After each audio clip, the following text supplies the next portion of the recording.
आज़ादी का अमृत महोत्सव श्रृंखला के तहत विद्यार्थी विज्ञान मंथन बीबीएम एक दिवसीय कार्यशाला का आयोजन एनआईटी हमीरपुर परिसर में किया गया, जिसमें बतौर मुख्य अतिथि महामहिम राज्यपाल राजेंद्र विश्वनाथ अलेंकर ने शिरकत की, तो निर्देशक एनआईटी प्रोफेसर एचएम सूर्यवंशी और एचपीयू के प्रोफेसर डॉक्टर वीर सिंह रांगड़ा विशिष्ट अतिथि के तौर पर मौजूद रहे। कार्यशाला में पहुंचने पर महामहिम राज्यपाल राजेंद्र विश्वनाथ अलेंकर का भव्य स्वागत किया गया।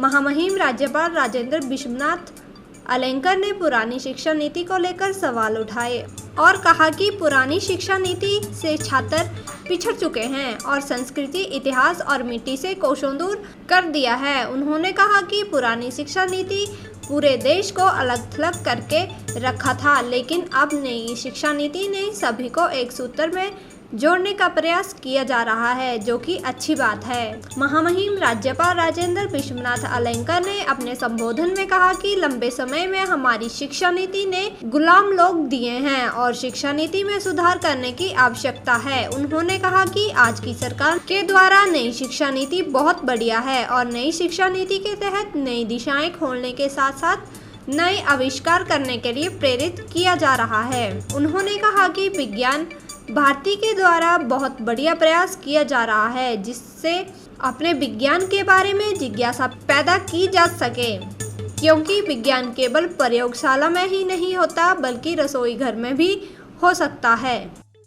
मैं बीएससी एग्रीकल्चर करूँगा, मैं एमएससी करूँगा, मैं और कुछ करूँगा, कुछ भी एनीथिंग, बी करूँगा, बीटेक करूँगा, सब कुछ करूँगा और सब बाद में करने के बाद वो सर्टिफिकेट लेकर सभी दफ्तरों में जाऊँगा, आपके पास नौकरी है मेरे इस विषय के लायक।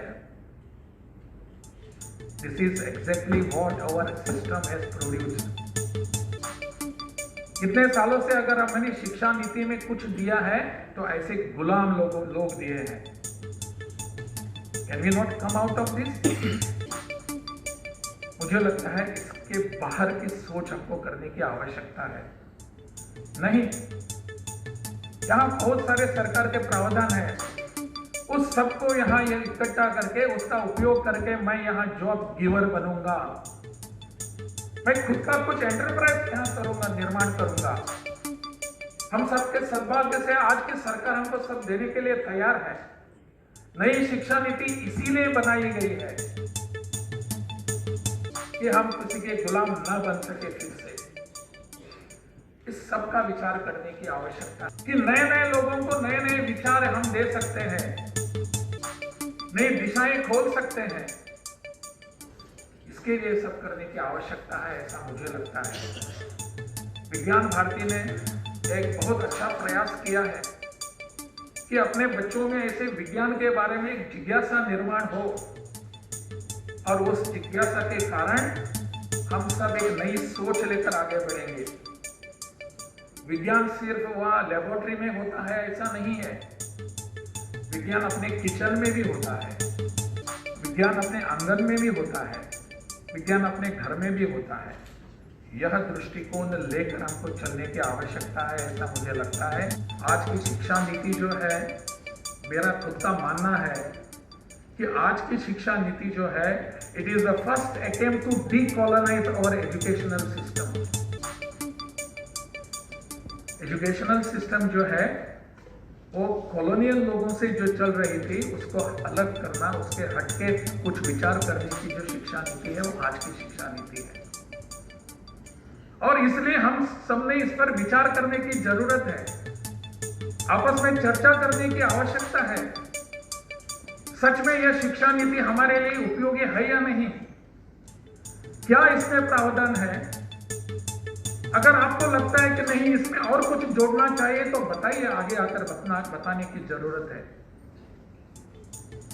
डॉक्टर कस्तूरी रंगन जैसे यहाँ शिक्षाविद, बहुत साइंटिस्ट, अपने देश के बहुत जाने माने, उनके अध्यक्षता में यह शिक्षा नीति तैयार हो गई है। अगर फिर भी इसमें कुछ बचा हुआ है, जोड़ने की आवश्यकता है, लेट अस डू इट। नहीं, क्या चल रहा है उसको चलने दीजिए, ऐसा सोचकर हम नहीं बच सकते, भाग नहीं सकते इससे। पुरानी शिक्षा ने हमको क्या दिया था? मैकॉले के शिक्षा नीति में कुछ नहीं दिया हमको एलिमिनेट कर दिया इस सबसे, इस संस्कृति से, इस इतिहास से, इस परंपरा से और इस मिट्टी से। और हमारे यहाँ जॉब सीकर्स तैयार हो गए।